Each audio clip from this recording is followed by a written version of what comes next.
Warga Dusun Winong, Kecamatan Turi, Kabupaten Lamongan ini berduyun-duyun mendatangi rumah Indra Purwati. Mereka bertakziah atas meninggalnya suami Indra Purwati bernama Tosim.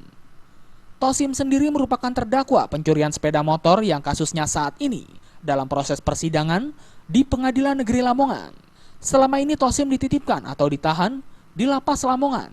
Menurut Indra Purwati, suaminya meninggal diduga akibat dianiaya petugas saat berada di Lapas Lamongan. Sebelum meninggal dunia, Tosim sempat bercerita kepada Indra Purwati bahwa dirinya mengalami luka di bagian telinga dan dada akibat dianiaya petugas lapas.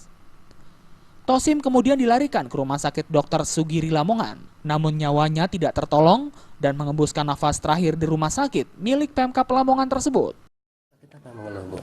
Sakit dada Sama telinga sama koyo wong lelong ngono lho, Pak. sempat keluar darah sama anak telinga. Nana, Katanya dipukul siapa, Bu? polisi si penjara. Oh, gitu. Tugas lapas itu. Ya, Sebelumnya nggak sakit apa-apa? nggak sakit. Nggak sakit apa-apa? Nggak sakit apa-apa, cuma gatal.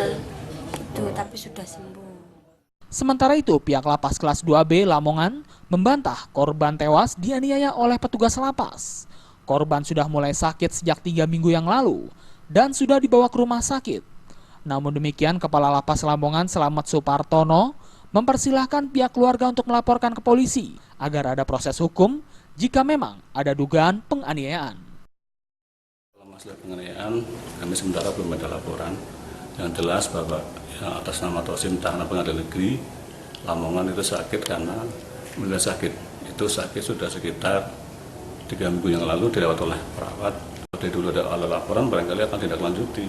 Tapi kami nggak nutup mata nanti kalaupun ada pegawai yang terlibat dan kemudian pihak keluarga lapor ke kepolisian, ya kami nanti ikuti proses hukum. Adanya dugaan penganiayaan terhadap tahanan hingga tewas ini membuat sejumlah petugas dari Kepolisian Resort Lamongan juga mendatangi ke Lapas Lamongan.